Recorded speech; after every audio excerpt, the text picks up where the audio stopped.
Hello and welcome. You're watching a special edition of Focal Length on NewsX World. I'm Rishabh Gulati. We're in Geneva at the 151st Assembly of the Inter-Parliamentary Union.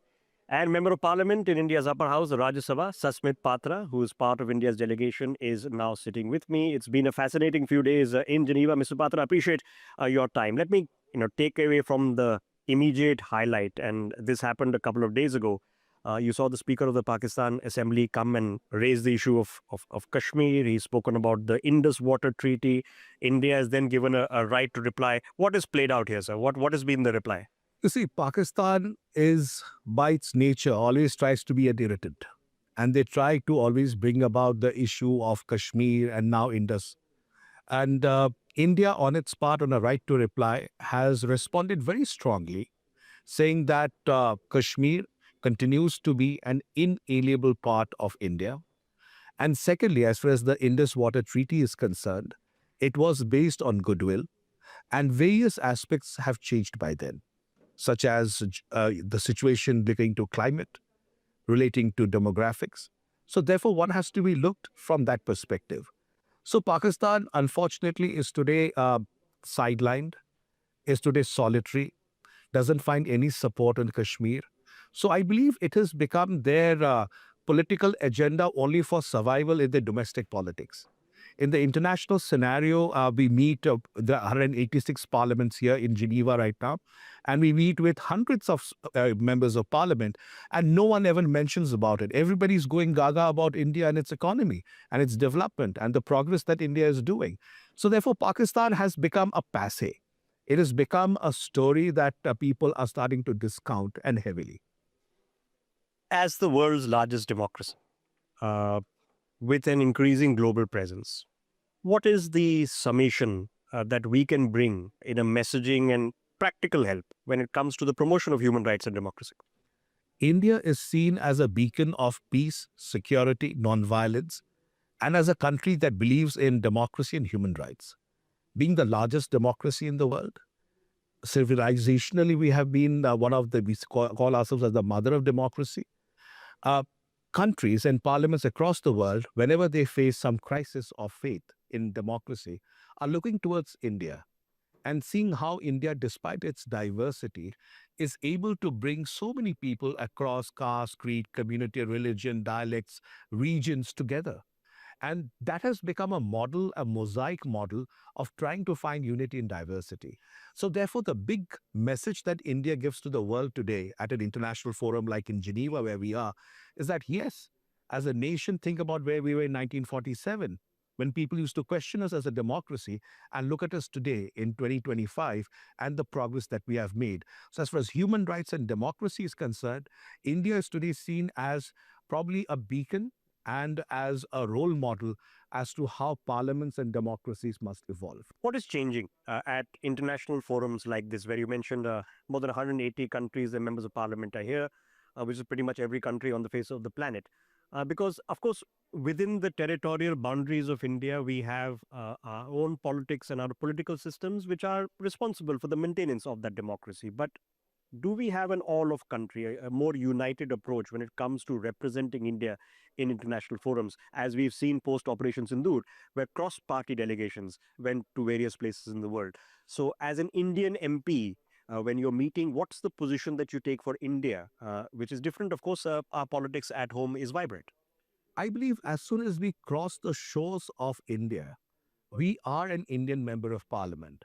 All the political party you represent, the ideologies or the views which may be different or difficult to fathom inside the democracy within the domestic politics blurs.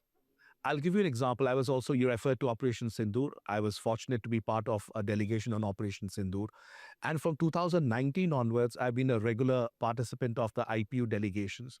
I've always felt that when you sit behind the flag of India, when you sit behind the name board of India, something changes. You do not think about your small little squabbles that you have back home. You think about how India as a nation, given its prominence today and the growing prominence today, puts up a united front, a united face, and talks to the world saying that we are on the high table today and we are going to take it forward, and that the world listens to you with respect and with growing admiration. So as a member of parliament, when we come from different political parties, when we come to an international forum like this, we put up a very united front and there's a tremendous synergy. I have to ask you, the biggest conversation globally is artificial intelligence. India has its own program in both promotion of policy in the private sector and the public sector in artificial intelligence and the application of it. We're starting with things like translations and moving forward. How do we then go about embracing this so that there is no new digital divide that is created in AI? Artificial intelligence, in my humble opinion, is going to be the biggest liberator reducing digital divide in our country.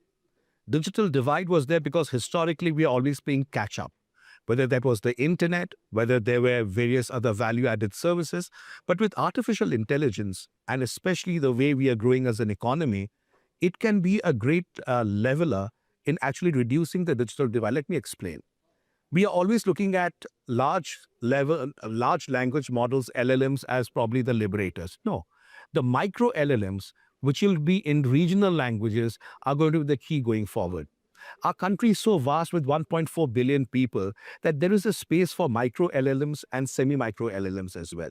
So therefore, while we talk about a DeepSeek or a Chat GPT, there are going to be like Bhashini we have. Or for that matter, we are now in the Lok Sabha, we already have an AI platform which is trying to digitize and use AI language models to do the agenda papers in regional languages. So many such activities are there, which artificial intelligence is coming in. And for a country like India, we have always leveraged technology to pivot ourselves over the last 25 to 40 years. So whether it was the STD booth telephones, whether that was the internet cables, or now artificial intelligence, technology always has given it that pivot, which probably historically we never got. So therefore, I'm very confident that artificial intelligence, here also we're talking a lot about artificial intelligence. On the sidelines of it, India also proposed agenda for a resolution, which I placed before the Sustainable Development Committee, for role of artificial intelligence in developing parliamentary democracy. So those are conversations that are really happening now in this international sphere. So it's not only about economy and trade and commerce and technology, but how can artificial intelligence also strengthen the political and the democratic fabric, including parliamentary? Very interesting. Every year that one attends one summit to the next, the scale of change in India has been very dramatic, from where we were 10 years ago, 20 years ago, to where we are now as the fourth largest economy, maybe in 18 months, the third largest economy. What is then the perception with which India is being perceived when you are meeting people from all over the world in forums like this? I'll give you a very interesting perspective. 2019, Belgrade, Serbia.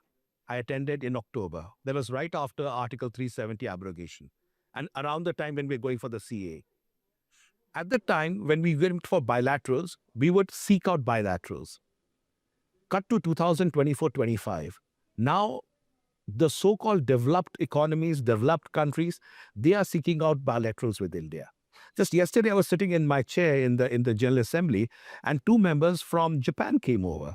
I said, do you want to buy? I said, no, we just want to take a picture with India, that we are with India and we want to build it up. So the kind of energy that India is actually placing in the international forum today is being recognized and is attracting people all across.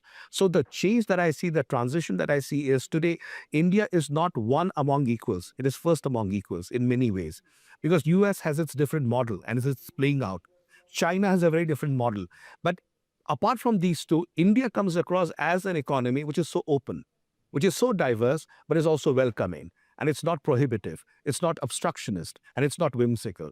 And that is why you find many parliaments wanting to engage with us more and more. In fact, asking more time of us. Nepal came to us and said, we want to talk to you. Belarus, we had a bilateral. They said, we want to talk to you. Today, India is not looking for bilaterals. Countries are looking for bilaterals with Very interesting perspective. I've seen a change across through the course of my career as well. Within this, there are some success stories which are, they seem tedious, but they're actually revolutionary, game changing. The health of the financial system, Mr. Patra, is perhaps crucial.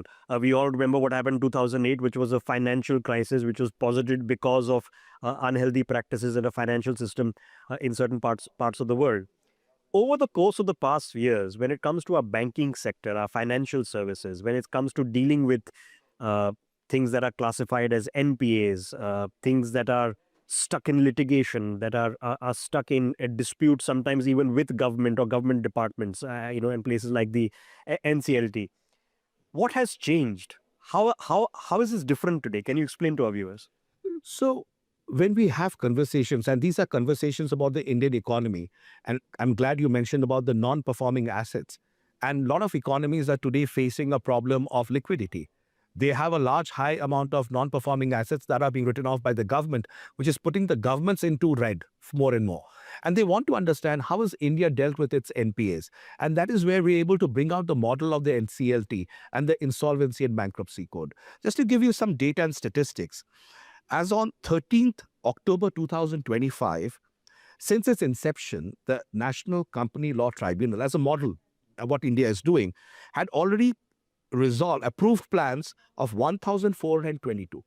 So that's a huge number of 1,422 plans approved. The cases that have been received under IBC up to 31st of June this year were 52,446. On an average, if you were to look at it, last financial year's cases disposed under IBC in India is more than 10,000. Average resolution of cases in 1 month happens to be around 300. Amount involved, which is resolved in a month by India in under NCLT IBC, is 20,000 crores. If you were to look at the total amount of cases that have been resolved since incorporation till 31st of June, it's 19 lakh 1,261 crores. So let me put that into perspective for our viewers. If there is a dispute in a company, it might be a financial dispute, it might be a taxation dispute, the company freezes. The bank accounts get frozen, the properties get frozen. That becomes a non-performing asset, not only for the company, but for the country. Think of the headquarters, the buildings, the bank accounts that lie frozen. So India has come up with this IBC, which is the Insolvency and Bankruptcy Code. This is trying to unfreeze those assets by coming to what he's mentioned, plans that are proposals that are set by the NCLT, by arbitration and other matters that go through an approval process, and this injects these economic resources back into the functioning of the economy at the rate of 20,000 crores per month into lakhs of cases.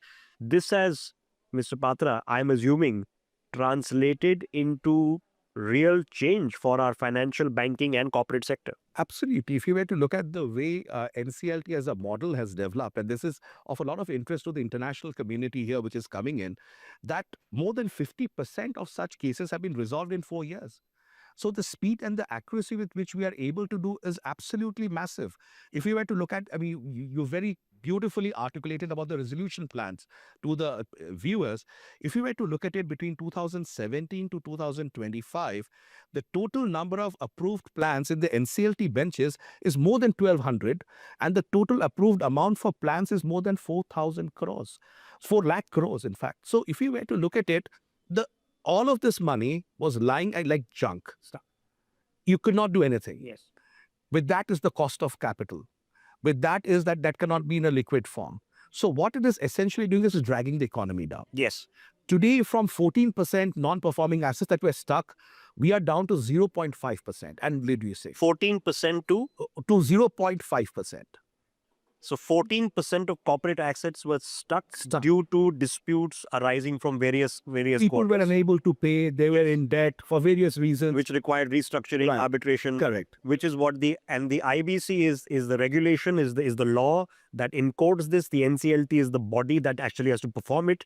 And you are saying that's come down from 14% to less than 1%. Less than 0.5%, and reducing further. So if you were to look at it, if you look at different laws as well, we have the SURFACE. If you look at the NPA recovery rate, as per the sources from Reserve Bank of India, I was having a conversation with a couple of colleagues from Malaysia yesterday, that under SURFACE, which is a law, it was 24% recovery rate. DRT, which we have, has got 15%.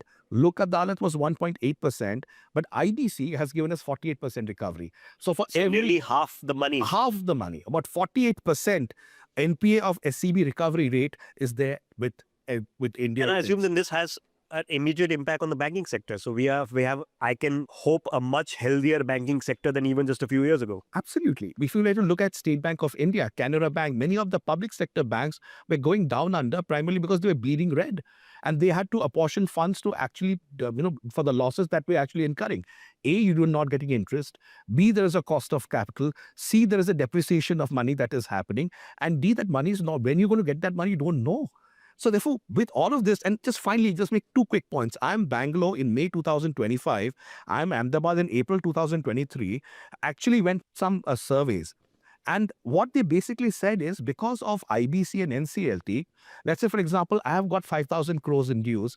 If I go to you file a case against me saying that I've not paid you money, Yes. and you go to the NCLT, and I'm afraid that my company will go into insolvency, I'll start paying you back. So this fear has actually deterred a lot of people to start paying up. So that deterrence has also happened in more than 50 to 60% cases. So it's not that all the cases have actually gone in. So if you've gone and filed, I say, please, Mr. Gulati, don't file this. Whatever your money, 100 rupees, I'll pay you 30 rupees today, in 30 rupees and add the next year, and the 30 rupees. It's encouraging people to for arbitration and settlement of cases rather than continuous conversations. I think the litigation was also a point that you file a case, it'll take 20 years, so what's the point? So it came from that also, what will actually happen. High courts and Supreme Courts were clogged with such matters that used to go for decades altogether. A company would file a case and say, okay, fine, we will see it, and keep on adjourning the dates. It'll go for years. Now there is a time-bound manner. Now, very interestingly, the IBC amendment bill is coming, which is under scrutiny by the select committee of the Lok Sabha right now. Once that comes in, the timelines are more fixed. In 14 days, what you have to do. In 30 days, what you have to do. Resolution plans, in how many days you have to complete. Fabulous. About somebody who's been following us for a long period of time would know that 7-8 years ago, we did one of the most detailed studies on NPAs. So I have physically visited prime properties in big cities which are just locked up because of disputes.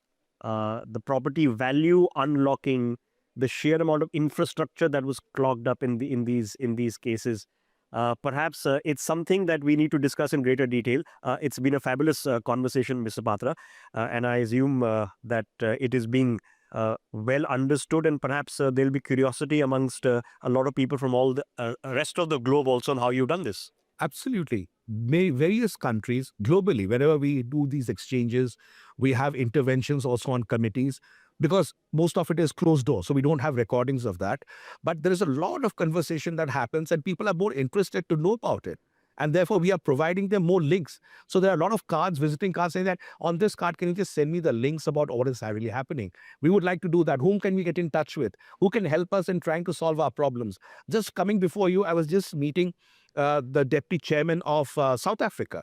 And he was there in one of the events recently. And he said, Dr. Patra, I'd like to learn more about this. Can you connect me? So I said, okay, we'll get you all the details. I'll talk to Cape Town. I'll talk to MEA, and we'll try to fill you.